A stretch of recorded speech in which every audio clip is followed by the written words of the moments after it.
প্রিয় দর্শক, আলাপন ফেসবুক পেজে আপনাদেরকে স্বাগতম জানাচ্ছি। আমাদের প্রায় 6 থেকে 7 মিনিট দেরি হয়ে গেছে, এর জন্য আন্তরিকভাবে দুঃখিত। আমাদের সঙ্গে এই মুহূর্তে যুক্ত হয়েছেন একজন জনপ্রিয় বাচিক শিল্পী শামসুল ইসলাম শিহাব। আমি আপনাদের সঙ্গে আছি গোপাল মজুমদার। নিশ্চয়ই আপনারা আমাদেরকে দেখতে পাচ্ছেন। আজকে আমাদের এই মুক্ত আলাপন অনুষ্ঠানে আজকে আমাদের আলোচ্য বিষয় কবি জীবনানন্দ দাশের কবিতা। এই জীবনানন্দ দাশের কবিতা বিষয়ে এমন একজন বাচিক শিল্পী আজকে আপনাদের সামনে নানান বিষয়ে কথা বলবেন, কবিতা পাঠ করবেন, জীবনানন্দর জীবন এবং কর্ম নিয়ে কথা বলবেন। তো আপনাদের কোনো প্রশ্ন থাকলে, আপনাদের কোনো মতামত থাকলে আপনারা কমেন্ট বক্সে জানাবেন এবং আমাদের এই লাইভটি শেয়ার করে অন্যদের সাথে যুক্ত করতে সহযোগিতা করবেন। আশা করি আমরা কিছুক্ষণের মধ্যেই শুরু করছি। আমাদের সাথে অনেকেই যুক্ত হচ্ছেন, অলরেডি আমরা দেখতে পাচ্ছি যুক্ত হচ্ছেন। আপনারা যে যেখানেই আছেন লাইভটি শেয়ার করবেন আশা করি। তো প্রিয় কবি বন্ধু শামসুল ইসলাম শিহাব, আপনি কেমন আছেন? হ্যাঁ, কেমন আছেন প্রিয় গোপাল মজুমদার সাহেব? ভালো আছি। দীর্ঘদিন পর আপনার সাথে দেখা। আমার এই আলাপন ফেসবুক পেজ, বন্ধু, এই করোনাকালীন সময় আমরা ঘরে বসে আছি, তো ঘরে বসে চিন্তা করলাম একটা ক্রিয়েটিভ আইডিয়া মাথায় আসলো যে মানুষ, আমাদের যে অডিয়েন্সটা আছে তাদের সাথে একটু কথাবার্তা বলি, কবিতা, গল্প এবং জীবনে নানা বিষয় নিয়ে আমরা কথা বলি। এই জন্য ভাবতেছিলাম যে একটু কিছু একটা করা যায় কিনা, পরে মাথায় আসলো এ সমস্ত বিষয়। আপনি কি শুনতে পাচ্ছেন? জি, শুনতে পাচ্ছি। আচ্ছা আচ্ছা। তো আমরা জীবনানন্দ দাশ বিষয়ে আসলে আজকের অনুষ্ঠানটাই জীবনানন্দকে নিয়ে। আমরা জানি বাংলা সাহিত্যের আধুনিক কবিদের মধ্যে জীবনানন্দ দাশ সবচেয়ে নির্জন এবং সবচেয়ে স্বতন্ত্র কবি। সবচেয়ে নির্জন, সবচেয়ে স্বতন্ত্র, বাংলা কবিতার শুদ্ধতম কবি। হ্যাঁ, বাংলা কবিতার শুদ্ধতম কবি জীবনানন্দ দাশ।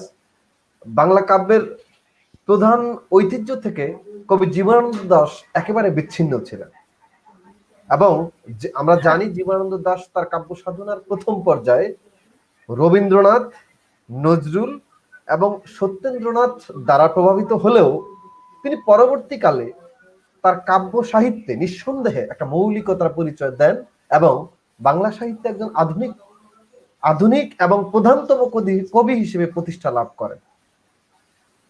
আমরা তার কবিতায় একটা বিশেষ দিক দেখতে পাই যে মানে আমরা বিভূতি ভূষণ বন্দ্যোপাধ্যায়ের উপন্যাস যখন পড়ি, আমাদের সামনে প্রাকৃতিক দৃশ্যের একটা অবয়ব আমাদের সামনে ফুটে ওঠে। যদি আমি ভুল না বলে থাকি, শামসুল ইসলাম শিহাব, আপনি শুনতে পাচ্ছেন আমাকে? হ্যাঁ জি, শুনতে পাচ্ছি। তো এই যে অবয়ব, প্রাকৃতিক দৃশ্যের অবয়ব আমাদের সামনে ফুটে উঠে কবি উপন্যাসিক বিভূতিভূষণের উপন্যাস পড়ার সময়, তো জীবনানন্দ দাশের কবিতা পড়ার সময়ও আমার কাছে, আমি জানি না অন্যের কাছে কিভাবে মনে হয়, আমার কাছে এক একটা কবিতা এক একটা চিত্রপট মনে হয়। আমার কাছে মনে হয় এক একটা কবিতা এক একটা বিশাল ক্যানভাস। এই ক্যানভাসে কবি জীবনানন্দ দাশ খুব যত্নের সঙ্গে বনলতা সেন, সুরঞ্জনা শঙ্খমালা এবং সবিতার ছবি এঁকেছেন। তিনি এঁকেছেন সোনালী ডানার চিল, পাখির নীরের মতো চোখ, বেতের ফলের মতো নীলাভ ব্যথিত চোখ, ধান ক্ষেত, কাশবন, হোগলা, শ্রাবস্তি, অশোকের ধূসর রাজ্য, হলুদ নদী, ঝাউ, হরিতকি শাল, পিয়াশাল, পিয়াল, আমলকি, দেবদারু সহ অসংখ্য প্রকৃতির অসংখ্য উপাদানের জীবনানন্দের আমি একটু বলছি। জীবনানন্দ দাশের কবিতা বলতে আসলে আমরা কবিতা বলতে যেটা বুঝি বা কবিতা যে নিগূঢ়তম বোধ, যে কবিতায় যে একটা দৃশ্যকল্প, সেটা জীবনানন্দ দাশের কবিতায় অন্যদের কবিতার চেয়ে, জীবনানন্দ দাশের আগের কবি যারা ছিলেন, পরেও যারা ছিলেন, এই জায়গায় জীবনানন্দ দাশ এত বেশি শুদ্ধতম যে জীবনানন্দ দাশের কবিতা পড়তে গেলে পুরো কবিতাটা জুড়ে একটা ভিন্ন একটা জগৎ, সিনেমার মতো বা দৃশ্যকল্পের মতো চোখের সামনে ভেসে আসে, যেটা আমরা দেখি, যে যেটা বলতে গেলে যে 8 বছর আগের একদিন কবিতায় বা বনলতা সেন কবিতায় বা অন্ধকার কবিতায় বা বোধ কবিতায়, যে একটা প্রথম থেকে শেষ পর্যন্ত পুরো একটা দৃশ্যকল্প, পুরো একটা চিত্র আমরা উপলব্ধি করতে পারি, আমরা একটা ভিন্ন জগতে পদচারণা করতে পারি, আমরা হাঁটতে পারি জীবনানন্দের কবিতার মধ্য দিয়ে, আমরা একটা নতুন চিন্তার মধ্য দিয়ে হাঁটার একটা সুযোগ পাই। এই জায়গায় জীবনানন্দ দাশের কবিতা সমগ্র বিশ্ব কবিতার বা কবিদের মধ্যে একটা বিশেষতম স্থান, একটা বিশেষ একটা স্থান দখল করে আছে বলা যায়। আপনি আপনি যদি বলেন, হ্যাঁ, এই কথাটা ঠিক বলেছেন, একটা বিশেষ স্থান আসলে দখল করে আছে। তো আজকে অনেক কথা বলবো। আমি আমি হ্যাঁ হ্যাঁ আমি বলতে গেলে একটু বলি যে হ্যাঁ, আমি হ্যাঁ, আমার এই কবিতা পড়ার জীবনে বা কবিতা পড়তে গিয়ে অনেক কবি বা পাঠকদের সাথে মিশতে গিয়ে দেখেছি অনেকেই জীবনানন্দ দাশের কবিতা পড়ে কম বা পড়তে চায় না। আবৃত্তি শিল্পীদের মধ্যে অনেকেই মঞ্চে পড়তে চায় না, বা কবিদের মধ্যে অনেকেই জীবনানন্দ দাশের কবিতার একটা দিক তুলে ধরে, কিন্তু আবার কোনো একটা বোধের জায়গায় বুঝতে গেলে সেই জীবনানন্দ দাশের কাছেই যেতে হয়, যেটা অন্য কারোর কবিতার মধ্যে আর খুঁজে পাওয়া যায় না। কোনো কোনো ক্ষেত্রে কেউ আডাতে গেলেও আবার ঘুরে ফিরে আমাদের এখানেই আসতে হয়। যেই জায়গায় জীবনানন্দ দাশের কবিতার কোনো বিকল্প অন্য কোনো কবিতায় আর পাওয়া যায় না, সেই চিত্রকল্প, সেই পদচারণা, সেই একটা দৃশ্যকল্প ভেসে আসা, কবিতার প্রথম থেকে শেষ পর্যন্ত হাঁটা, কবিতার মধ্যে এটা জেগে থাকা, সেটা আর অন্য কোথাও হয় না, আবার আমাদের সেই জীবনানন্দের কাছেই আসতে হয়। এই জন্য বললাম যে একটা বিশেষ স্থান দখল করে আছে, একটা বিশেষ বলয় দখল করে আছে, সেখানে বেশ জীবনানন্দ শুধু জীবনানন্দই। বেশ চমৎকার করে শামসুল ইসলাম শিহাব জীবনানন্দ দাশের কবিতা এবং জীবনানন্দ দাশের সৃষ্টি সম্পর্কে খুব সংক্ষেপে খুব চমৎকার ভাবে ব্যাখ্যা করেছেন। অনেক ভালো লাগলো, নিশ্চয়ই আমাদের যারা দর্শক শ্রোতা আছেন তাদেরও ভালো লাগবে। তো প্রিয় দর্শক, আপনারা আপনাদের মতামত জানান। আমরা কোনো একটা কবিতার পাঠের মধ্য দিয়ে কি আজকের আলোচনার এই পর্যায়ে শুরু করতে পারি? কোনো আপনার পছন্দের কোনো একটা জীবনানন্দ দাশের কবিতা? হ্যাঁ, অবশ্যই শুরু করা যায়। আপনি শুরু করতে পারেন। আচ্ছা, আমি তাহলে জীবনানন্দ দাশের 8 বছর আগের একদিন কবিতা থেকে শুরু করছি। হ্যাঁ, হ্যাঁ, শুরু করতে পারেন। শোনা গেল লাশ কাটা ঘরে নিয়ে গেছে তারে, কাল রাতে ফাল্গুনের রাতের আধারে, যখন গিয়েছে ডুবে পঞ্চমীর চাঁদ, মরিবার হলো তার সাধ। বধূ শুয়েছিল পাশে, শিশুটিও ছিল, প্রেম ছিল, আশা ছিল জ্যোৎস্নায়, তবু সে দেখিল কোন ভূত, ঘুম কেন ভেঙে গেল তার, অথবা হয়নি ঘুম বহুকাল, লাশ কাটা ঘরে শুয়ে ঘুমায় এবার। এই ঘুম চেয়েছিল বুঝি, রক্ত ফেনা মাখা মুখে মড়কের ইঁদুরের মতো ঘাড় গুঁজে, আধার ঘুঁজির বুকে ঘুমায় এবার। কোনদিন জাগিবে না আর, কোনদিন জাগিবে না আর, জাগিবার গাঢ় বেদনার অবিরাম ভার সহিবে না আর। এই কথা বলেছিল তারে, চাঁদ ডুবে চলে গেলে অদ্ভুত আধারে, যেন তার জানালার ধারে উটের দিবার মতো কোনো এক নিস্তব্ধতা এসে। তবুও তো প্যাঁচা জাগে, গলিত স্থবির ব্যাং আরো 2 মুহূর্তের ভিক্ষা মাগে, আরেকটি প্রভাতের ইশারায় অনুমেয় উষ্ণ অনুরাগে। টের পাই যৌথচারী আধারের গার্হ নিরুদ্দেশে, চারিদিকে মশারির ক্ষমাহীন বিরুদ্ধতা, মশা তার অন্ধকার সংগ্রামে জেগে থেকে জীবনের স্রোত ভালোবাসে। রক্ত ক্লেদে বসা থেকে রৌদ্রে উড়ে যায় মাছে, সোনালি রোদের ঢেউয়ে উড়ন্ত কীটের খেলা কত দেখিয়াছি। ঘনিষ্ঠ আকাশ যেন যেন কোন বিকীর্ণ জীবন অধিকার করে আছে ইহাদের মন। দুরন্ত শিশুর হাতে ফড়িংয়ের ঘন শিহরণ মরণের সাথে লড়ি আছে। চাঁদ ডুবে গেলে পর প্রধান আধারে তুমি অশ্বত্থের কাছে এক গাছা দড়ি হাতে গিয়েছিলে তবু একা একা। যে জীবন ফড়িংয়ের দোয়েলের মানুষের সাথে তার হয় না কো দেখা, এই জেনে অশ্বত্থের শাখা করেনি কি প্রতিবাদ? জোনাকির ভিড় এসে সোনালি ফুলের স্নিগ্ধ ঝাঁকে করেনি কি মাখামাখি? থুরি অন্ধ পেঁচা এসে বলে নাকি বুড়ি চাঁদ গেছে বুঝি বেনো জলে ভেসে? চমৎকার। ধরা যাক আর দু একটা ইঁদুর এবার জানাইনি পেঁচা এসে এ তুমুল গাঢ় সমাচার। জীবনের এই স্বাদ সুপক্ষ জবের ঘ্রাণ হেমন্তের বিকেলের তোমার অসহ্য বোধ হলো। মর্গে কি হৃদয় জুড়লো?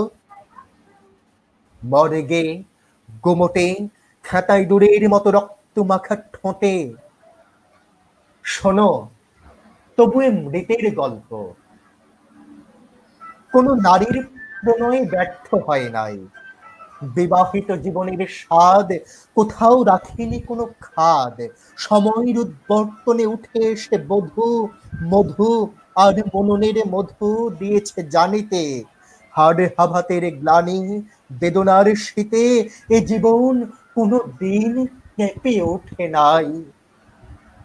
তাই লাশ কাটা ঘরে চিত হয়ে শুয়ে আছে টেবিলের পরে। জানি তবু জানি নারীর হৃদয় প্রেম শিশু দেহ নয় সবখানে।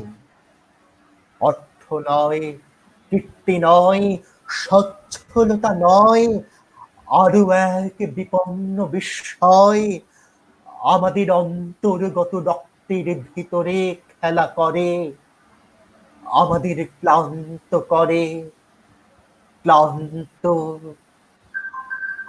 ক্লান্ত করে। লাশ কাটা ঘরে সেই ক্লান্তি নাই, তাই লাশ কাটা ঘরে চিত হয়ে শুয়ে আছে টেবিলের পরে।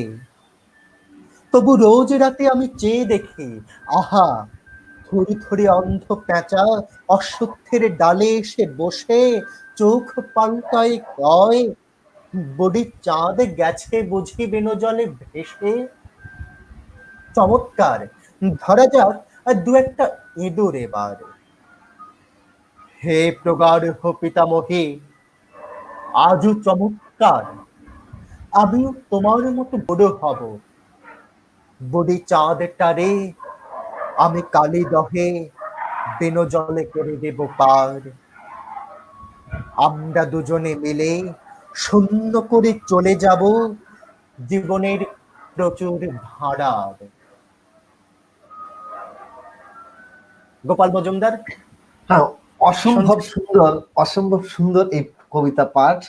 আশা করি আমাদের দর্শকরা এতটাই আনন্দ এবং মজা পেয়েছে, তারা আসলে এই মুহূর্তে আমার মনে হয় তারা প্রত্যেকেই জীবনানন্দের মধ্যে ডুব দিয়েছে। নিঃসন্দেহে একটা চমৎকার আবৃত্তি আমরা শুনেছি। আপনাকে অনেক অনেক অনেক ধন্যবাদ। হ্যাঁ, অনেক ধন্যবাদ। এই জীবনানন্দের বোধ কবিতা অনেকদিন পর আমি কবিতা পাঠটা শুনেছি, খুব ভালো লেগেছে। আমাদের অলরেডি সরি 8 বছর আগের একদিন কমেন্টস চলে এসেছে, ঢাকা থেকে শুনছি আমাদের এক বন্ধু, বেশ চমৎকার। তো আমি আপনার এই কবিতাটা শুনে আমার আরেকটা ভিন্ন কথা মনে পড়লো। বুদ্ধদেব বসু একদিন বলেছিলেন, জীবনানন্দ সমগ্র জীবনকে প্রকৃতির ভেতর গ্রহণ এবং প্রকাশ করায়। আধুনিক বাংলা কাব্যে বিশেষ অর্থে জীবনানন্দই একমাত্র প্রকৃতির কবি। বিষয়টা কেমন আমি জানি না, এটা বলেছে। তো আমার কাছে এই প্রকৃতি বিষয়ক একটা কবিতা জীবনানন্দ দাশের আমাকে ভীষণ ভাবে টানে, সেটা হচ্ছে ঘাস। যেখানে কবি যেখানে কবি মানে বলেছে, আমার কবিতাটা আসলে মনে নাই, তার যতটুকু মনে পড়ে আমি আপনাকে বলি, এরকম মনে হয় কবিতাটা: আমারও ইচ্ছে করে এই ঘাসের এই ঘ্রাণ, হরিত মদের মতো গ্যালাসে গ্যালাসে পান করি, এই ঘাসের শরীর ছানি চোখে ঘষি, ঘাসের পাখনায় আমার পালক। এরকম একটা কবিতা, আমার মনে পড়তেছে না যদি আমি ভুল না করে থাকি। তো মানে এই যে একটা কবি, এই যে মানে আমরা কি কেউ কখনো জীবনানন্দের আগে কল্পনা করতে পেরেছিলাম ঘাসকে মাথা হিসেবে? নিজেকে ঘাস মাতার সন্তান হিসেবে আমরা কি কেউ নিজেকে দাবি করতে পেরেছিলাম? আমরা কি কখনো ঘাসের যে ঘ্রাণ, এই ঘ্রাণকে হরিত মদের মতো গ্যালাসে গ্যালাসে পান করতে পেরেছিলাম? এই যে কল্পনা শক্তি, এটা আমার কাছে একটা অসম্ভব মনে হয়। আর এই বিষয়ে জীবনানন্দ দাশের একটা মানে উক্তি তার কবিতার কথা নামক প্রবন্ধ গ্রন্থে, মানে এজন্যই মনে হয় জীবনানন্দ দাশ বলেছিলেন, সকলেই কবি নয়, কেউ কেউ কবি। কবি কেননা তাদের হৃদয়ে কল্পনা এবং কল্পনার ভিতরে চিন্তা ও অভিজ্ঞতার স্বতন্ত্র সারবত্তা রয়েছে, এবং তাদের পশ্চাতে অনেক বিগত শতাব্দী ধরে এবং তাদের সঙ্গে সঙ্গে আধুনিক জগতের নবনব কাব্য বিকিরণ তাদের সাহায্য করছে, কিন্তু সকলকে সাহায্য করতে পারে না। যাদের হৃদয়ে কল্পনা ও কল্পনার ভিতরে অভিজ্ঞতা ও চিন্তার সারবত্তা রয়েছে, তারাই সাহায্যপ্রাপ্ত হয়। নানা রকম চরাচরের সম্পর্কে এসে তারা কবিতা সৃষ্টি করবার অবসর পায়। এই যে এই কথাটা, জি, আমার কাছে অসম্ভব মনে হয়। এই প্রকৃতির কথা যখন শুনি, জীবনানন্দ দাশের কথা যখনই মনে হয় প্রকৃতির কবি বলে কেউ তাকে সম্বোধন করছে, তখনই মনে হয় আমার ঘাস কবিতাটার কথা। অসম্ভব। হ্যাঁ, এই জায়গায় জীবনানন্দ নিয়ে কথা বলতে গেলে আমার একটা কথা বারবার মনে হয় যে আসলে এটা শুধু জীবনানন্দের কবিতা বা জীবনানন্দকে নিয়ে চিন্তা করতে গেলেই আমার মাথায় আসছে এই বিষয়টা, যে আমরা যারা কবিতা পড়ি বা যারা কবিতা লেখে, যারা কবি বা আমরাও যারা টুকিটাকি চেষ্টা করি, আসলে যেই মানুষটা, যে কবি যেই বিষয়টা নিয়ে চিন্তা করছে, সেই চিন্তা শক্তিটা বা তার কল্পনার যে বিষয়টা আমরা সে ভাষায় কতটুকু প্রকাশ করতে পেরেছে। আসলে কেউই কিন্তু পরিপূর্ণ তার চিন্তাটাকে পুরোপুরি প্রকাশ করতে পারে না, এটা হয় না, কিছু কিছু পারে। জীবনানন্দের কথা যদি আমরা চিন্তা করতে যাই, তাহলে সেই কিছু কিছু প্রকাশ করতে পারার ক্ষেত্রেই আমরা বিমুগ্ধ। আর যদি আমরা পুরো জীবনানন্দের চিন্তাটাকে বুঝতে পারতাম বা জানতে পারতাম বা পড়তে পারতাম, যে তার মাথায় কি কাজ করছিল, সে আসলে কিভাবে দেখছিল, জানি না আমি আসলে এত বছর পরে এসে তো আমাদের জানা সম্ভব না যে জীবনানন্দ যা ভেবেছে তা পুরোপুরি প্রকাশ করতে পেরেছে কিনা। এটা আমার ব্যক্তিগত একটা ধারণা যে একটা মানুষ বা একজন কবি মস্তিষ্কে যে জিনিসটা ধরে বা চিন্তা করে, হয়তো ভাষায় প্রকাশ করতে গেলে পুরোটা পারে না। সেই ক্ষেত্রে আমি মনে করি এরকম, যদি জীবনানন্দ পুরোটা প্রকাশ করতে না পেরে থাকে, তাহলে তার এই কিছু প্রকাশ করতে পারার জায়গায় তো আমরা বিমুগ্ধ। বাংলা কবিতা সমৃদ্ধ, হ্যাঁ হ্যাঁ সমৃদ্ধ। আর আমরা যদি পুরোটা যদি জানতে পারতাম, একটা লোভ থাকে যে আসলে আসলে আমরা যদি আরো জানতে পারতাম জীবনানন্দ সম্পর্কে, জীবনানন্দ যদি আরো প্রকাশ করতে পারতো বা তার চিন্তা শক্তিটাকে আরো পড়তে পারতাম, উপলব্ধি করতে পারতাম, তাহলে আমরা আরো কত না আনন্দিত হতাম, আরো কতটা না একটা নিগুড় জায়গায়, একটা শুদ্ধতম জায়গায়, চিন্তার শুদ্ধতম জায়গায়, একটা নতুন জগতে আমরা হাঁটতে পারতাম।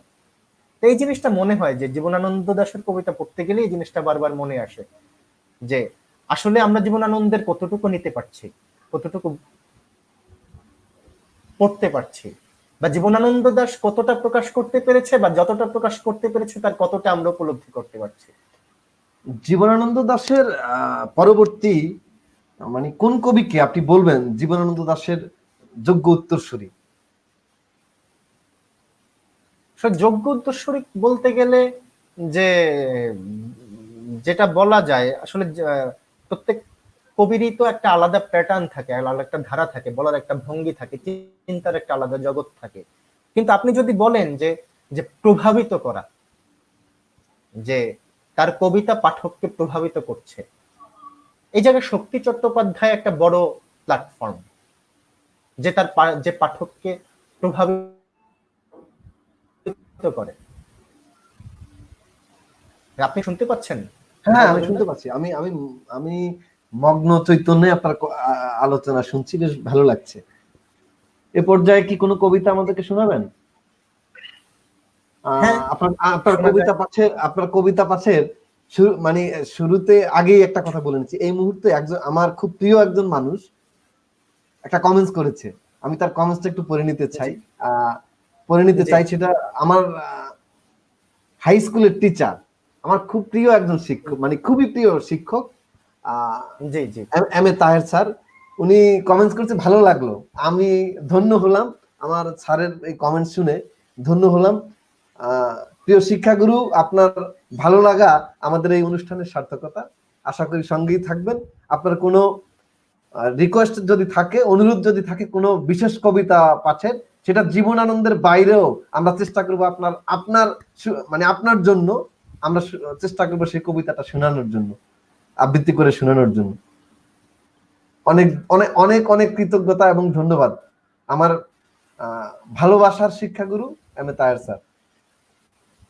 আমাদের আরো একজন দর্শক কমেন্টস করেছেন, সুরঞ্জিত চন্দ্র, ভালো লাগলো দাদা, অনেক অনেক ধন্যবাদ প্রিয় সুরঞ্জিত চন্দ্র। অনুজ, যেখানেই থাকো ভালো থাকো, করোনাকালীন সময়ে ঘরে থাকো, আর ঘরে থেকে প্রতিদিন রাত 9টায় আমাদের আলাপন ফেসবুক লাইভে আমরা চলে আসি, আমাদের সঙ্গে যোগ দাও, আশা করি ভালো লাগবে।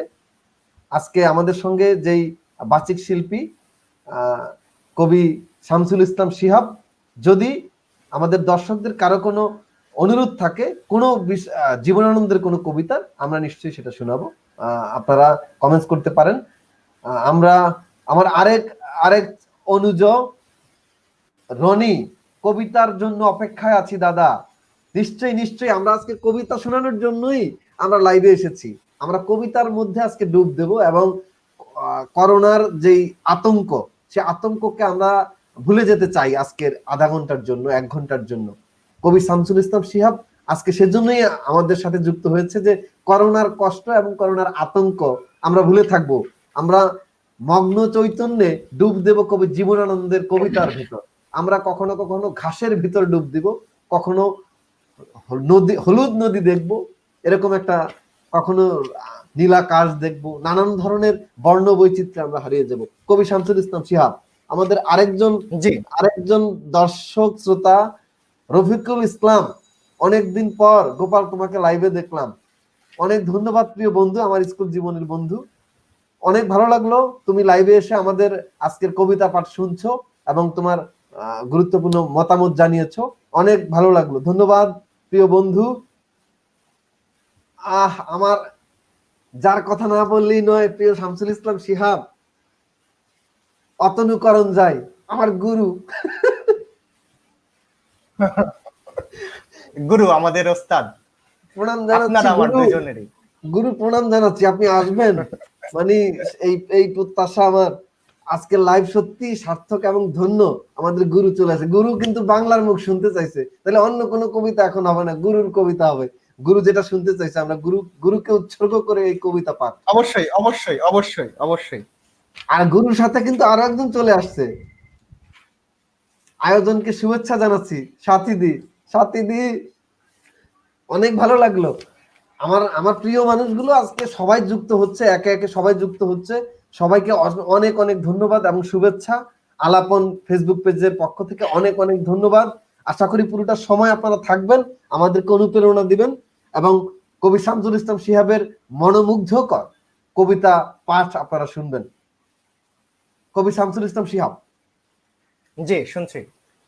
আপনি এখন কি আমাদের শ্রদ্ধেয় গুরুর কবিতা, গুরুর অনুরোধের কবিতাটা শোনাবেন, বাংলার মুখ? হ্যাঁ অবশ্যই অবশ্যই হ্যাঁ, তাহলে অবশ্যই। সেটাই হোক, গুরুকে উৎসর্গ করে। হ্যাঁ অবশ্যই। বাংলার মুখ আমি দেখে আছি, তাই আমি পৃথিবীর রূপ খুঁজিতে যাই না আর।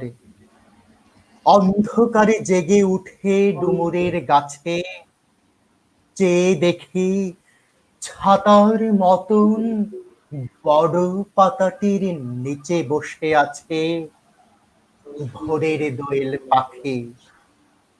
চারিদিকে চেয়ে দেখি পল্লবের স্তূপ, জাম, বট, কাঁঠালের, হিজলের অসুস্থির করে আছে চুপ। ফণি মনসার ঝোপে সতী বনে তাহাদের ছায়া পড়িয়াছে। মধুকর ডেঙা থেকে না জানি সে কবে চাঁদ চম্পার কাছে এমনি হিজল বট তলের নীল ছায়া বাংলার অপরূপ রূপ দেখেছিল। বেহুলাও একদিন গাঙুরের জলে ভেলা নিয়ে কৃষ্ণা দ্বাদশীর জ্যোৎস্না যখন মরিয়া গেছে নদীর চড়ায়, সোনালী ধানের পাশে অসংখ্য অশ্বত্থ বট দেখেছিল। হায়, শ্যামার নরম গান শুনেছিল একদিন অমরায় গিয়ে। ছিন্ন খঞ্জনার মতো যখন সে নেচেছিল ইন্দ্রের সভায়। বাংলার নদী, মাঠ, ভাত ফুল ঘুঙুরের মতো তার কেঁদেছিল পায়। গোপাল মজুমদার। অসম্ভব সুন্দর এরকম কবিতা, মানে আজকের এই, মানে আজকের রাত্রিটা আমার কাছে মনে হয় যেন স্মরণীয় হয়েই থাকবে, কারণ এইভাবে আমার ভালো লাগার মানুষটা তো একে একে চলে এসেছে। এত আমার মনে হয় কবি শামসুল ইসলাম শিহাব, আপনাকে মনে হয় আমাদের এই আলাপনের দর্শকরা প্রতিদিন চাইবে কবিতা শোনার জন্য। আমার আরেক অনুজ কমেন্টস করেছে, দাদা নমস্কার। হ্যাঁ হাসনাইন, নিশ্চয়ই ভালো থাকবেন, আপনার জন্য শুভকামনা, আপনি আমাদের আজকের এই অনুষ্ঠান দেখছেন। ইমদাদুল বিশ্বাস রাজীব ভাইয়া, শুভেচ্ছা রইল আপনার দীপ্তরি সমবায় সমিতির পক্ষ থেকে। ও, আমার নূর মিয়ার হাটের দীপ্তরি সমবায় সমিতি আমি একসময় ছিলাম, এটা আমার হাতেই আমি নিজেই প্রতিষ্ঠা করেছিলাম, আমার অনেক বন্ধুরা আমার সাথে ছিল। অনেক অনেক ধন্যবাদ। গুরু কিন্তু শিহাব ভাই, আপনাকে কিন্তু গুরু কি বলেছে দেখেন, আবৃত্তির চর্চাটা থামিয়ে দিস না তো আর এইলো। গুরুর আশীর্বাদ। হ্যাঁ নিশ্চয়ই অবশ্যই গুরুর আশীর্বাদ। আর এই গুরুর আশীর্বাদ আছে বিদায়ী এত বছর পরও আমরা আসলে সেই গুরুর কাঙ্ক্ষিত রাস্তাটাকেই ধরে রেখেছি। আমরা কিন্তু আজকে এই যে এত লোকজনের মাঝে, এত কষ্টের মাঝে, এত আতঙ্কের মাঝে আমরা আসলে কোনটাকে বেছে নিয়েছি? আমরা কবিতাকে বেছে নিয়েছি আমাদের শান্তির জন্য, আমাদের মুক্তির জন্য, ভালো লাগার জন্য। কি বলেন শিহাব ভাই? হ্যাঁ হ্যাঁ অবশ্যই। আমাদের অনেকে অনেকে কমেন্টস করছে, আমি একটু, শিহাব ভাই বিরক্ত হবেন না, আমি একটু কমেন্টসটা পড়ি। ওই যে সুরঞ্জিত চন্দ্র, হ্যাঁ হ্যাঁ শোনা গেল লাশ কাটা ঘরে নিয়ে গেছে তারে, কাল রাতে ফাল্গুনের রাতের আধারে, যখন গিয়েছে ডুবে পঞ্চমীর চাঁদ। সে কবিতা আপনার কাছে অনেক ভালো লাগছে। আমার আমার আমার স্যার আবারও কমেন্টস করছে, গোপাল তোমাকে অনেকদিন পর দেখে সত্যি খুব ভালো লাগলো, আমি অনেক দিন অপেক্ষায় ছিলাম। আপনি শিহাব ভাই, আপনি জানেন এই মানুষগুলো যখন কমেন্টস করে না, তখন আমার ভালোবাসার মানুষগুলো পাশে থাকলে অবশ্যই খুব আনন্দ লাগে। আমার জীবনটাই সার্থক মনে হয়। আমার তাহের স্যার, অতনুদা, সাতিদি, আরো যারা আছে, মানে তারা যে, তাদের ভালোবাসা আমি এতদিন পরে খুব অনেক বেশি করে অনুভব করছি, তাদের সঙ্গ, তাদের দর্শন আমি অনুভব করছি। আরো জীবন ফরাজি, ওয়াও ভেরি গুড। জীবন ফরাজি আমার এলাকার একজন হচ্ছে কমেন্টস করছে, বেশ ভালো, জীবন ফরাজি, ভালো লাগলো। শিহাব ভাই, অনেকে এত এত কমেন্টস, হ্যাঁ দর্শকরা খুব মানে সবাই খুব আনন্দ পাচ্ছে, বোঝা যাচ্ছে, কমেন্টস করছে, খুব ভালো লাগছে। হ্যাঁ, এবার আপনার পছন্দের একটা কবিতা পড়া যায়। আমার কবিতা আসলে কি পড়াবো? আহ আমার কবিতা, আমার পছন্দের কবিতা আসলে সেটা পরে, আমার জীবনানন্দ নিয়ে আমার কথা তো আসলে শেষ হয় না। জীবনানন্দ আমার, আমার ইচ্ছা করে কথা জীবনানন্দের নানান বিষয় নিয়ে কথা বলি, কিন্তু আমি তো অত কথা জানি না, আপনার মতো এত সুন্দর আবৃত্তিও জানি না, তাহলে আমি কি করব বলেন তো? আমরা কবিতার মধ্যেই আমরা পড়ি, কবিতার মধ্যেই আমরা প্রকাশ করার চেষ্টা করি, জীবনানন্দ দাশের কবিতাতেই। হ্যাঁ নিশ্চয়ই, সেটা তো জীবনানন্দ তো করবোই। জীবনানন্দের কবিতার মধ্যেই আছে আচ্ছা, সবচেয়ে। আপনি আপনি কি আমার হঠাৎ করে মনে হইলো, ওই সমালোচক দীপ্তি ত্রিপাঠী জীবনানন্দকে বিমূঢ় যুগের বিভ্রান্ত কবি হিসেবে আখ্যায়িত করেছেন। এই সম্পর্কে কি আপনার আপনার কি এটা আপনার চোখে পড়েছিল কখনো, জীবনানন্দ পাঠ করতে গিয়ে কবি সমালোচক দীপ্তি ত্রিপাঠীর এই বক্তব্য? না, এই জায়গায় আমি অনেকের কাছে শুনেছি এইরকম কথা। অনেকেই বলে, যারা কবিতা নিয়ে আলোচনা করে, যারা কবি, যারা লেখে, যে জীবনানন্দ দাশকে একটা জায়গায় তারা আহ একটা জায়গায় এসে থামিয়ে দিতে চায়। কেন চায়? যে জীবনানন্দের প্রথম থেকে শেষ পর্যন্ত একটাই বলয়, এর বাইরে জীবনানন্দের যে আমরা যেই বলয়টাকে চিনি, এই বলয়ের বাইরে জীবনানন্দ দাশ কবিতার চর্চা করেনি বা লিখেনি। এইটা অনেকে বলে শুনি। কিন্তু এই যে আমি এর আগে বলেছিলাম যে যতজনেই যত কথা বলুক, যতজনেই যত কথা মনে করুক, বা যতই মানুষ আলোচকরা বলুক যে জীবনানন্দ দাশের প্যাটার্নটা একই রকম, বা এর বাইরে পড়তে গেলে জীবনানন্দকে পাওয়া যায় না বা বেশিক্ষণ ভালো লাগে না, কিন্তু একটা জিনিস সত্য, যে ওই আনন্দটা যদি পেতে হয়, বা ওই নিগূঢ়তম যেই দৃশ্যকল্পটা, বা কবিতার মধ্যে যেই কবিতা পড়তে পড়তে যেই হেঁটে যাওয়াটা সেই জগতের মধ্যে, সেই জায়গায় আসলে ওই জীবনানন্দের কাছেই কিন্তু আমাদের আবার ফিরে আসতে হয়। যে জায়গায় জীবনানন্দের বিকল্প শুধু জীবনানন্দই, যে জায়গায় আর বাংলা কবিতায় অন্য কোনো বিকল্প তৈরি হয়নি, আর হবে বলেও মনে করা হয় না, বিশ্বাস করা হয় না। একটা ভিন্ন না, শান্তির জন্য, ভিন্ন পাঠের জন্য জীবনানন্দের কাছে আসতে হয়। আর আপনি যে বিভ্রান্তির কথা বলেছেন, যে হয়তো জীবনানন্দ দাশ ব্যক্তিগত জীবনে বিভ্রান্ত থাকতেই পারেন, বা একটা মানুষ যদি তার ব্যক্তিগত জীবনে বিভ্রান্ত থাকে বা থেকে থাকে, তাহলে তার প্রভাব তার কবিতায় আসবেই, পড়বেই। সেটা আনন্দ থাকুক, বিভ্রান্তি থাকুক, না, বা কষ্ট আপনি থাকুক, যাই আপনি থাকুক। আপনি যেটা বলছেন ঠিক আছে, কিন্তু আমার কাছে যেটা মনে হয় দীপ্তি ত্রিপাঠী বিমূঢ় যুগের বিভ্রান্ত কবি হিসেবে তাকে আখ্যায়িত করেছে। কিন্তু আমি যদি তার একটা কবিতা দিয়ে আমি আপনাকে উদাহরণ দিই, সে কবিতাটায় জীবনানন্দ দাশ এইভাবে ব্যাখ্যা করেছেন: আমি কবি, সেই কবি, আকাশের কাতর আঁখি তুলি, ফেরি ঝরা পালকের ছবি, আনমনা চেয়ে থাকি দূর হিঙ্গল মেঘের পানে। মানে এই যে কবিতা, এই কবিতায় কবি কি বললো? কবি বললো আমি কবি, সেই কবি, আকাশের কাতর আখি তুলি, হেরি ঝরা পালকের ছবি। জীবন এখানে আমি তো দেখি জীবনানন্দ দাশ খুব সচেতন, মানে যান্ত্রিক যুগের যেই হৃদয়হীনতা, স্বার্থপরতা, হিংসা, বিদ্বেষ, এগুলোকে কবি বিবেচনা করেছেন যুগজর রূপে। এই এই যে জীবনানন্দ দাশের নিঃসঙ্গতা, বিচ্ছিন্নতা, শূন্যতা, এই অস্তিত্বের যন্ত্রণা, মানে এগুলোকে জীবনানন্দ দাশ হ্যাঁ, প্রেমের বিনাশী রূপ, এই প্রবৃত্তি হিসেবে উপস্থাপন করেছেন। তিনি উপলব্ধি করেছেন আধুনিক যুগে জীবনের যে মূল্যবোধ, এগুলো পরিবর্তিত হয়ে গেছে নানা রঙের ব্যবহারের মাধ্যমে। তার কবিতা হয়ে উঠেছে বর্ণিল। মানে আরেকটা কথা আমি যদি বলি, আমি সেই দীপ্তি ত্রিপাঠীর কথাই যদি বলি, সে বলছে বিমূঢ় যুগের বিভ্রান্ত কবি, কিন্তু কবি কি বলেছে? আমরা কি তিমির বিলাসী? আমরা তো তিমির বিনাশী হতে চাই। মানে এই জায়গায় কবি জীবনানন্দ দাশ বলছে আমরা আসলে অন্ধকারকে ভালোবাসতে চাই না, আমরা অন্ধকারকে দূর করতে চাই। তাহলে কি আমি দীপ্তি ত্রিপাঠীর বক্তব্যকে তো আসলে আমি গ্রহণ করতে পারবো না। আমি জীবনানন্দ না মানে না, সেটা অন্ধকার কিন্তু তো আমি পারবো না বলবো না। সেটা। হ্যাঁ, আপনি একটা জায়গায় পারবেন না। আপনি যদি জীবনানন্দ দাশের বোধ কবিতাটাকে যদি আপনি একবার বিচার করেন, বিশ্লেষণ করেন, তাহলে কিন্তু আর আপনি এই মতকে গ্রহণ করতে পারবেন না। না, যেখানে কবি নিজেই বলে দিয়েছে যে আমরা তো তিমির বিলাসী নই, আমরা তো তিমির বিনাশী হতে চাই, আমরা তো অন্ধকারকে দূর করতে চাই। এটা কত সচেতনতার সাথে কবি এই বাক্য উচ্চারণ করতে পারেন। হ্যাঁ, হয়তো আমরা অন্ধকারকে ভালোবাসি, অন্ধকারের কাছেই আমরা ফিরে যাই, কিন্তু আমরা অন্ধকারকে দূর করতে চাই। হ্যাঁ, নিশ্চয়ই, এটাই তো সত্য। কবি জীবনানন্দ দাশ সম্পর্কে জয় গোস্বামীর একটা বক্তব্য, মানে সে বলল যে শুনতে আশ্চর্য লাগলো সত্যি যে বনলতা সেন কবিতাটির মধ্যেই এমন কথা রয়েছে যা সম্পূর্ণ করে বুঝতে পারি না আমি। সব পাখি ঘরে আসে, সব নদী ফুরায়, এ জীবনের সব লেনদেন।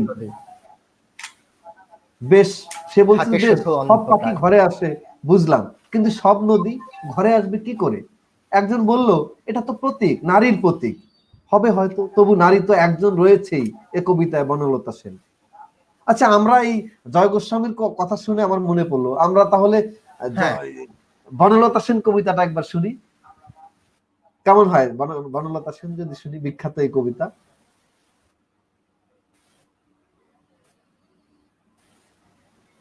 আমি আমি তার আগে একটু দর্শকদের কিছু কমেন্টস পড়ে নেই।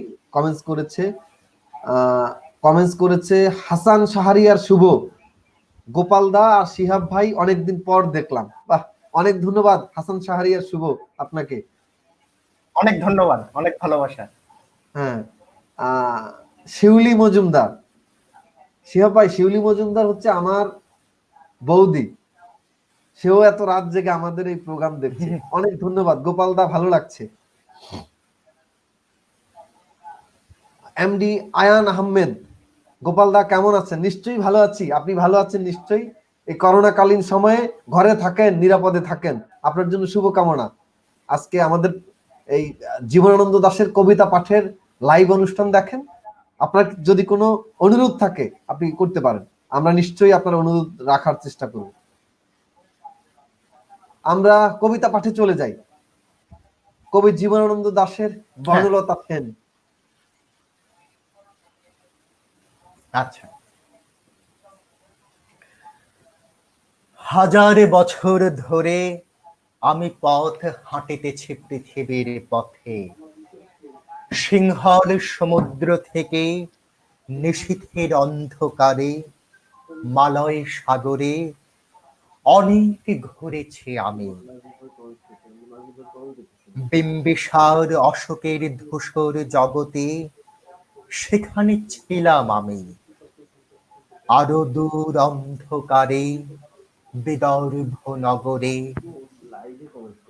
আমি ক্লান্ত প্রাণ এক, চারিদিকে জীবনের সমুদ্র সফেন আমারে দুদণ্ড শান্তি দিয়েছিল নাটোরের বনলতা সেন। চুল তার কবেকার অন্ধকার বিদিশার নেশা, মুখ তার শ্রাবস্তির কারুকার্য, অতি দূর সমুদ্রের পর হাল ভেঙে যে নাবিক হারাইছে দিশা, সবুজ ঘাসের দেশ যখন সে চোখে দেখে দারুচিনি দ্বীপের ভিতর, তেমনি দেখেছি তারে অন্ধকারে, বলেছে সে এতদিন কোথায় ছিলেন, পাখির নিড়ের মতো চোখ তুলে নাটোরের বনলতা সেন।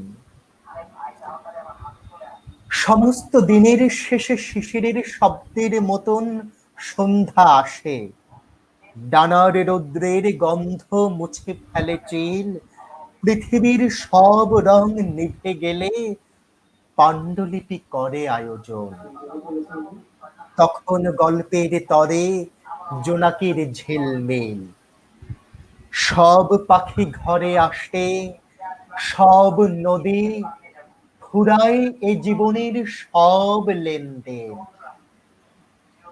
থাকে শুধু অন্ধকার মুখোমুখি বসিবার বনলতা সেন। অসাধারণ, হ্যাঁ গোপাল মজুমদার, অসাধারণ। এই কবিতা শোনার পরে মানে তৃষ্ণা আরো বেড়ে যায়, আরো অনেক গুণ বেড়ে যায়। মানে কবিতার শব্দগুলো না, কবিতা অনেক সুন্দর, কিন্তু কবিতার প্রতিটা শব্দ যেন কখনো কখনো ইতিহাসে নিয়ে যায়। আবার মানে এই যে প্রেম, সেটা কেমন, মানে প্রেমের চিত্রটা কেমন, কার সাথে কিসের প্রেম, প্রেমের অনুভূতি কেমন, স্বাদ কেমন, না মানে নানান ধরনের অনুভূতি কিন্তু এখানে চলে আসে। আপনার কিন্তু অনেক হ্যাঁ, অনুরোধ অবশ্যই। আছে, অনেক অনেক অনুরোধ আছে। চেষ্টা করব সব অনুরোধ রাখার, যতটা রাখা যায় সময়ের মধ্যে। সময় তো ও ফুরিয়ে আসার পথে। মানে আমার আমার বড় ভাই, আমার বড় ভাই সে ছাত্র জীবনে অনেক কবিতা লিখেছেন, আমি দেখেছি তার কবিতা ভালো। মানে তার একটা রিকোয়েস্ট আপনার কাছে, হৃদয় হৃদয় মজুমদার, মজুমদার। মৃত্যু স্বপ্ন সংকল্প শুনতে চাই। আচ্ছা, চেষ্টা করব অবশ্যই সময়ের মধ্যে শোনানোর। বিমল মজুমদার, আমার আরেক ব্রাদার, বিগ ব্রাদার। তারপরে রাইহান আহমেদ রুকু, ও উনি উনি একজন আমার অনুজ, কিন্তু অনেক প্রিয় মানুষ। দৌলত খান ছাত্রলীগের বিশিষ্ট নেতা। তো আমি আসলে ছাত্রলীগের নেতা হিসেবে তাকে পরিচয়টা দিতে চাই না, দিলাম, তারা অনেকেই চিনবে। আমার আপনাদের প্রোগ্রামটা অনেক ভালো লাগছে। আমার খুব পছন্দের একজন মানুষ শিহাব ভাই, আমি বেশ কয়েকবার দেখা হয়েছে ওনার সাথে, মানে খুব খুব ভালো লাগার মানুষ। ঢাকাতে আসলে আমার সাথে একবার বাংলা মোটরে দেখা হয়েছিল, ফোন করে দেখা করেছিলাম, বেশ মজার মানুষ। অনেক ধন্যবাদ ভালোবাসার রায়হান মানুষ, আহমেদ রুকু ভাই। এটাই হচ্ছে বড় কথা। হ্যাঁ, অনেক ধন্যবাদ আমাদের অনুষ্ঠান দেখার জন্য এবং মন্তব্য করার জন্য। ভালো লাগলো, ভালো থাকবেন, আপনার জন্য শুভকামনা আমাদের পক্ষ থেকে। হ্যাঁ, আপনারও হ্যাঁ তো সময় নিশ্চয়ই, প্রায় বিমল অনেকটা। মজুমদার, ভালো আছি। আমাদের সময় কি বয়ে যাচ্ছে শেষ হওয়ার পথে নাকি? হ্যাঁ, সেটাই তো মনে হচ্ছে যে সময়টা হ্যাঁ, সেটাই মনে শেষের দিকে হচ্ছে। মনে হয়। প্রিয় দর্শক, আমরা চেষ্টা করব আমাদের আমাদের এই সীমিত সময়ের মধ্যে আপনাদের সকলের অনুরোধ রাখার জন্য, যতটুকু সম্ভব আমরা চেষ্টা করব অন্তত পক্ষে এক লাইন করে হলেও শোনাবো। আমরা কবিতা চলে যাই, অনেক কথা বলে ফেললাম, সময় চলে যাচ্ছে। আপনি কোন কবিতাটা শোনাবেন? আমার বিগ ব্রাদার, আমার বড় ভাই বলেছিল মৃত্যু স্বপ্ন সংকল্প, কোনটা শোনাবেন? হ্যাঁ, সেটা চেষ্টা করব। এখন এই মুহূর্তে সেটা হাতের কাছে নেই। আমি আপনার এবং আমাদের অনেক পুরনো পড়া একটা জীবনানন্দের মানে বহুল জনপ্রিয় একটা কবিতা হ্যাঁ পড়তে নিশ্চয়ই যাচ্ছি। নিশ্চয়ই নিশ্চয়ই নিশ্চয়ই নিশ্চয়ই। হ্যাঁ, হাওয়ারে রাত। ওহ, অসাধারণ, আমার খুব ভালো লাগে। আসলে জীবনানন্দ এই কবিতা পড়তে গেলে তো একটা আলাদা এর মধ্যে থাকতে হয়, একটা ঘোর চলে আসে। একটা ঘোর, একটা ঘোর মাথার মানে বোধের মধ্যে একটা আমার ভিন্ন ঘোর কাজ করে। হ্যাঁ, তো চেষ্টা করব এই এর মধ্যে পড়ে শোনানোর, যতটা নিজে উপলব্ধি করতে পারি, উপলব্ধি করে প্রকাশ করতে পারি কণ্ঠে। হ্যাঁ, আপনি শুরু করেন। গভীর হাওয়ার রাত ছিল কাল, অসংখ্য নক্ষত্রের রাত। সারা রাত বিস্তীর্ণ হাওয়া আমার মশারিতে খেলেছে। মশারিটা ফুলে উঠেছে কখনো মৌসুমী সমুদ্রের পেটের মতো, কখনো বিছানা ছেড়ে নক্ষত্রের দিকে উড়ে যেতে চেয়েছে। একবার মনে হচ্ছিল আমার আধো ঘুমের ভিতর হয়তো মাথার উপরে মশারি নেই আমার। সাথী তারার কোল ঘেঁষে নীল হাওয়ার সমুদ্রে সাদা বকের মতো উড়েছে সে।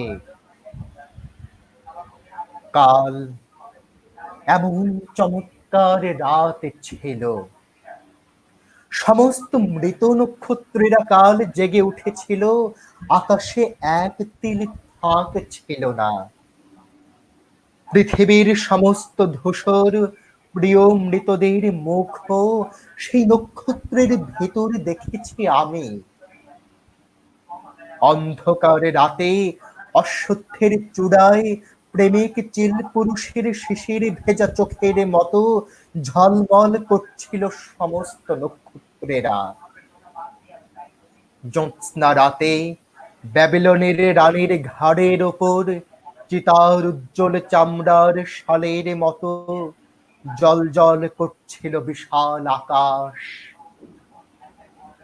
কাল এমন আশ্চর্য রাত ছিল যে নক্ষত্রেরা আকাশের বুকে হাজার হাজার বছর আগে মরে গিয়েছে, তারাও কাল জানালার ভিতর দিয়ে অসংখ্য মৃত আকাশ সঙ্গে করে এনেছে। যে রূপসের আমি এশিয়ায়, মিশরে, বিদিশায় মরে যেতে দেখেছি, তারা আকাশের সীমানার কুয়াশায় কুয়াশায় দীর্ঘ বর্ষা হাতে করে কাতারে কাতারে দাঁড়িয়ে গেছে, যেন মৃত্যুকে দলিত করবার জন্য, জীবনের গভীর জয় প্রকাশ করবার জন্য, প্রেমের ভয়াবহ গম্ভীর স্তম্ভ তুলবার জন্য। আড়ষ্ট অভিভূত হয়ে গেছি আমি। কাল রাতের প্রবল নীল অত্যাচার আমাকে ছেড়ে ফেলেছে যেন। আকাশের বিরামহীন বিস্তীর্ণ ডানার ভেতর পৃথিবী কীটের মতো মুছে গিয়েছে কাল। আর উত্তুঙ্গ বাতাস এসেছে আকাশের বুক থেকে নেমে আমার জানালার ভিতর দিয়ে সাঁই সাঁই করে, সিংহের হুঙ্কারে উৎক্ষিপ্ত হরিত প্রান্তরের অজস্র জেব্রার মতো। হৃদয় ভরে গিয়েছে আমার বিস্তীর্ণ ফেল্টের সবুজ ঘাসের গন্ধে।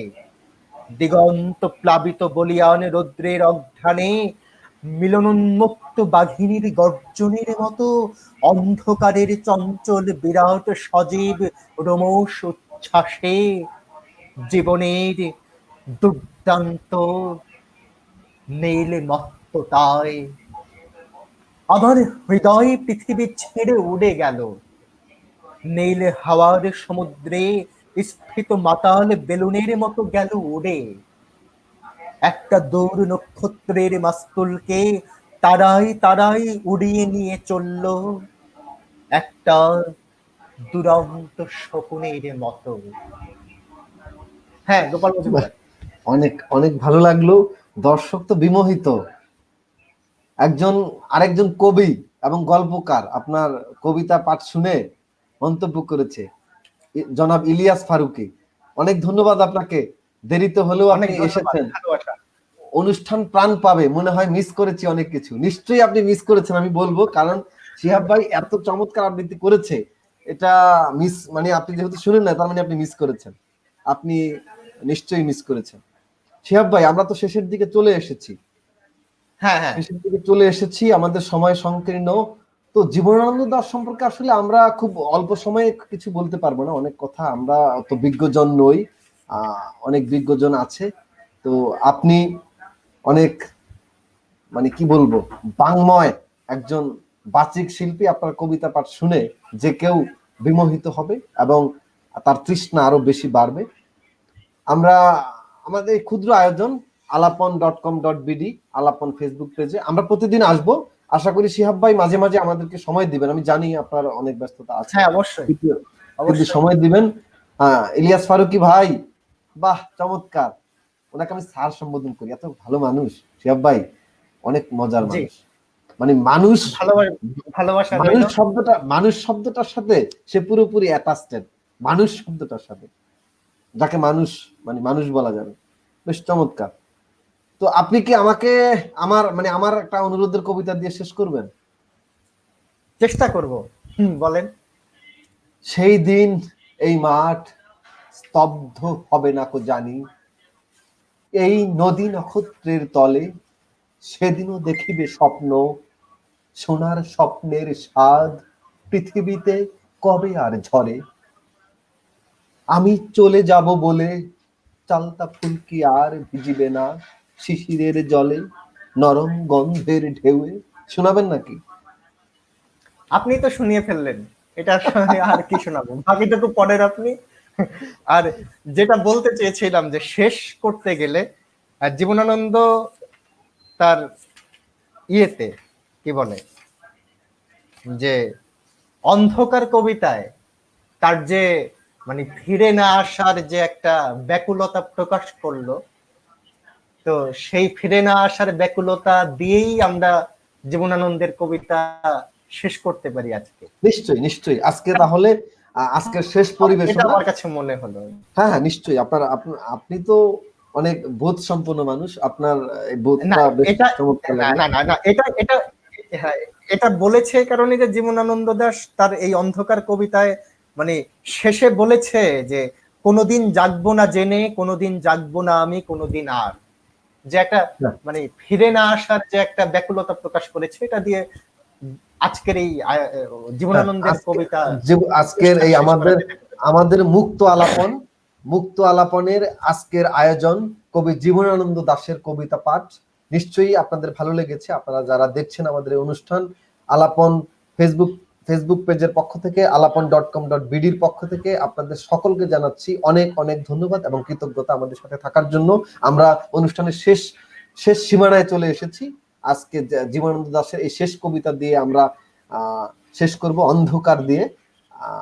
অনেক ভালো লাগা কমেন্টস চলে আসছে, অনেক অনেক কমেন্টস চলে আসছে। কি অসীম হালদার বরিশাল থেকে, সেই সুদূর বরিশাল থেকে মজুমদার মহাশয়, অনেক অনেক ভালো লাগলো। নিশ্চয়ই নিশ্চয়ই ভালো লাগলো, এটা শুনে অনেক ভালো লাগলো, ধন্যবাদ অনেক। ইলিয়াস ফারুকি স্যার, অনেক আপনাকে ধন্যবাদ। আমি তেমন কিছু না, আপনার ভালোবাসা, দৃষ্টির উদারতা। না না, নিশ্চয়ই ভালো মানুষদেরকেই তো আমরা ভালো বলি, তাই না শিহাব ভাই? অবশ্যই। ও মানে আপনি এখন দেখেন কে কমেন্টস করছে, আমার শ্রদ্ধেয় কাকা অ্যাডভোকেট গোলাম মোর্শেদ কিরণ তালুকদার, আপনাদের ভোলা জসকোডের পিপি। জি জি জি জি। গোপাল কেমন আছো? নিশ্চয়ই কাকা ভালো আছি। আপনার প্রতি সালাম, আমার অন্তরস্থল থেকে শ্রদ্ধা এবং ভালোবাসা। আপনিও সেই অনুষ্ঠান দেখছেন, অনেক ভালো লাগলো। হ্যাঁ নিশ্চয়ই ভালো আছি। করোনার কারণে লকডাউন, বাড়ি আসতে পারি নাই, আপনার সাথে দেখাও হয় নাই। বাড়ির সকল আছে, নিশ্চয়ই সবাইকে দেখে রাখবেন এবং আপনার প্রতি ভালোবাসা এবং কৃতজ্ঞতা রইল। আপনি ভালো থাকবেন, আপনার জন্য শুভকামনা। আমরা শেষ পর্যায়ে চলে আসলাম, 10টা বেজে গেছে। কবিতা আজকের আমাদের শেষ উপস্থাপনা। প্রিয় দর্শক, আপনারা ভালো থাকবেন, যেখানেই থাকেন সুস্থ থাকবেন, ঘরে থাকবেন। এই মুহূর্তে ঘরে থাকা হচ্ছে আমাদের জীবনের জন্য সবচেয়ে নিরাপদ। জানি আমাদের অর্থনৈতিক অবস্থা অনেক খারাপ, বাজারে যাওয়া লাগে, জীবনের নানান জিনিস আমাদের বন্ধ হয়ে গেছে, জীবন অচল হয়ে গেছে, কিন্তু আসলে জীবনকে বাঁচিয়ে রাখতে আমাদের এই কষ্টটুকু মেনে নিতেই হবে, আমি যদি ভুল না করে থাকি। আর এতক্ষণ দীর্ঘ 1 ঘন্টার আলোচনায়, আলাপচারিতায়, কবিতা পাঠের মধ্যে যদি কোনো ভুলভ্রান্তি থাকে আপনারা ক্ষমা করবেন। আমরা বিজ্ঞজন নই, আমরা শুধুই কবিতার প্রেমিক, কবিতার ভক্ত। আমরা কবিতা বিষয়ে অত প্রাজ্ঞতা আমাদের নেই। সানাউল্লাহ সাগর চলে আসছে, শিহাব ভাই ভালোবাসা আপনার, আমাদের ভালোবাসার মানুষ। ভালোবাসার মানুষ।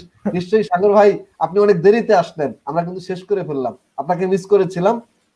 তবে আগামী কোনো একটা প্রোগ্রামে আপনি আমাদের অতিথি হিসেবে থাকবেন আশা করি। আমি অবশ্যই অবশ্যই। আমি একটা খবর জানিয়ে রাখি। হ্যাঁ হ্যাঁ, আরেকটা কথা আমি ফাঁকে বলে রাখি গোপাল মজুমদার। গোপাল মজুমদার, আমি একটা কথা বলে রাখি, সাগর ভাইয়ের শেষ উপন্যাস লাবণ্য দাসের সাথে দেখা হবার পর, জীবনানন্দের স্ত্রীর নামে যে লাবণ্য দাসের সাথে দেখা হবার পর এই উপন্যাসটা নিয়ে গল্প গ্রন্থ, হ্যাঁ গল্প গ্রন্থ, এটা নিয়ে সাগর ভাইয়ের সাথে একটা আলাদা অনুষ্ঠান করবেন এই বই নিয়ে। হ্যাঁ হ্যাঁ নিশ্চয়ই করবো, কিন্তু আমাদের আগামী অনুষ্ঠান না, আমি রবীন্দ্র সুখবর আমার মনে পড়লো, আর আমার খবর বলতে দেন। সেটা হচ্ছে আমরা রবীন্দ্র জয়ন্তী উদযাপন করব আলাপনের পক্ষ থেকে। রবীন্দ্র জয়ন্তী আমরা 25শে বৈশাখ রাত 9টা থেকে 12টা পর্যন্ত আলোচনা করব। সেখানে আমি অতিথি ঘোষণা করে রাখলাম, শিহাব ভাই রবীন্দ্রনাথের কবিতা পাঠ করবেন, সানাউল্লাহ সাগর ভাই আমার রবীন্দ্রনাথের নানা বিষয়ে আলোচনা করবেন, এবং আমি আরো একজন, আমরা 3জন গেস্ট রাখবো আশা করি, যদি কোনো ধরনের অসুবিধা না থাকে। আমরা রবীন্দ্র জয়ন্তী উদযাপন করব। আপনারা একমত তো? দর্শকরা কিন্তু শুনছে। অবশ্যই অবশ্যই। আপনারা প্রস্তুত থাকবেন। অসীম হালদার আবারও কমেন্টস করেছেন, বাংলার কবি, আমাদের জেলার কবি জীবনানন্দ দাস, শুভকামনা। আমার স্কুল জীবনের বন্ধু মিজানুর রহমান, গুড জব, ভালো লাগলো। হ্যাঁ, সবাইকে অনেক অনেক ধন্যবাদ। আমরা বিদায় নিচ্ছি। আমাদের শেষ পরিবেশনা অন্ধকার। যে আমিও শেষ কবিতা পড়ার আগে বিদায় নিচ্ছি। হ্যাঁ, ভালোবাসার মানুষদের পেয়ে অবশ্যই ভালো লাগলো। আর আবার সেই ওস্তাদের কথা, গুরুর কথা বলতে হয়, গুরুর কথা মনে রেখে আবার আবৃত্তি করছি, অত্যনুকরণ যাই। আর ভালোবাসার মানুষদের এভাবে পেলে আমরা আরো আনন্দিত হব আশা করি। আর আজকে অনেক ভালো সময় কাটলো। আমাদের দুজনের যে অনুপ্রেরণা, আমাদের গুরু অতনুকরণ যাই, তার প্রতি আবারও শ্রদ্ধা, কৃতজ্ঞতা, এবং তার দেখানো পথেই হাঁটছি। অন্ধকার। অবশ্যই। হ্যাঁ, তো আমি শেষ আবৃত্তি করছি জীবনানন্দের অন্ধকার কবিতা থেকে। গভীর অন্ধকারের ঘুম থেকে নদীর ছল ছল শব্দে জেগে উঠলাম আবার। তাকিয়ে দেখলাম পাণ্ডুর চাঁদ বৈতরণীর থেকে তার অর্ধেক ছায়া গুটিয়ে নিয়েছে যেন কীর্তিনাশার দিকে। ধানসিঁড়ি নদীর কিনারে আমি শুয়েছিলাম পৌষের রাতে। কোনোদিন আর জাগবো না জেনে, কোনোদিন জাগবো না আমি, কোনোদিন জাগবো না আর। হে নীল কস্তুরী আভার চাঁদ, তুমি দিনের আলো নও, উদ্যম নও, স্বপ্ন নও। হৃদয়ে যে মৃত্যুর শান্তি ও স্থিরতা রয়েছে, রয়েছে যে অগাধ ঘুম, সে আস্বাদ নষ্ট করবার মতো শেল তীব্রতা তোমার নেই। তুমি প্রদাহ প্রবহমান যন্ত্রণা নও, জানো নাকি চাঁদ? নীল কস্তুরী আভার চাঁদ, জানো নাকি নিশীথ? আমি অনেক অনেক দিন অন্ধকারের সারে অনন্ত মৃত্যুর মতো মিশে থেকে হঠাৎ ভোরের আলোর মূর্খ উচ্ছ্বাসে নিজেকে পৃথিবীর জীব বলে বুঝতে পেরেছি। ভয় পেয়েছি অসীম দুর্নিমার বেদনা। দেখেছি রক্তিম আকাশে সূর্য জেগে উঠে মানসিক সৈনিক সেজে পৃথিবীর মুখোমুখি দাঁড়াবার জন্য আমাকে নির্দেশ করেছে। আমার সমস্ত হৃদয় ঘৃণায়, বেদনায়, আক্রোশে ভরে গিয়েছে। সূর্যের রৌদ্রে আক্রান্ত এই পৃথিবী যেন কোটি কোটি সুরের আর্তনাদে উৎসব শুরু করেছে। হায় উৎসব! হৃদয়ের অবিরল অন্ধকারের ভিতর সূর্যকে ডুবিয়ে ফেলে আবার ঘুমোতে চেয়েছি আমি। অন্ধকারের স্তনের ভিতর, জনের ভিতর অনন্ত মৃত্যুর মতো মিশে থাকতে চেয়েছি আমি। হে নর, হে নারী, তোমাদের পৃথিবীকে চিনিনি কোনোদিন। আমি অন্য কোনো নক্ষত্রের জীব নই।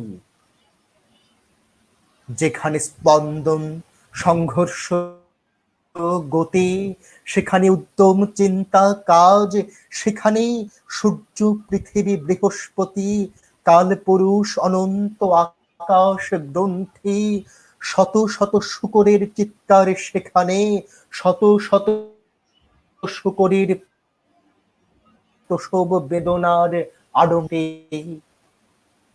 গভীর অন্ধকারের ঘুমের আস্বাদে আমার আত্মা লালিত। আমাকে কেন জাগাতে চাও? হে সময় গ্রন্থি, হে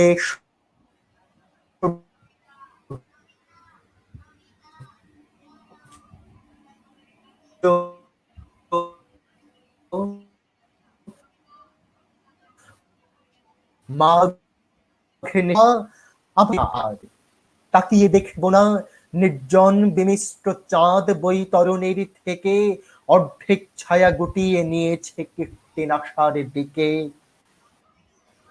ধান সিঁড়ি নদীর কিনারে আমি শুয়ে থাকবো, জাগবো না জেনে, কোনোদিন জাগবো না আমি, কোনোদিন কোনোদিন কোনোদিন আর। অনেক ধন্যবাদ, অনেক ধন্যবাদ, অনেক কমেন্টস। আমরা এখন বিদায় নিচ্ছি।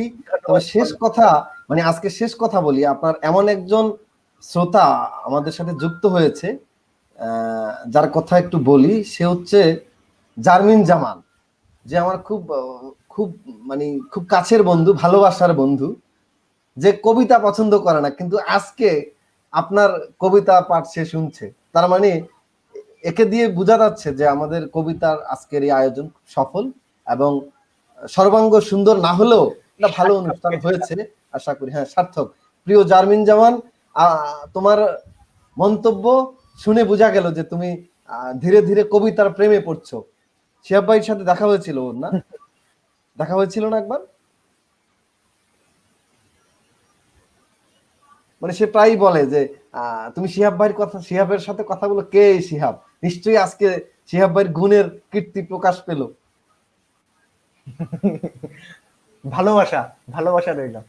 হ্যাঁ, শিহাব ভাই, তো আমরা বিদায় নিচ্ছি।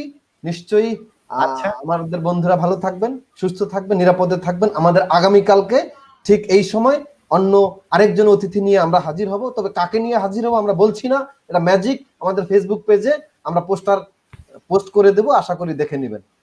ধন্যবাদ। আর সকলের কাছে আমার সশ্রদ্ধ প্রণাম। ভালো থাকবেন সবাই।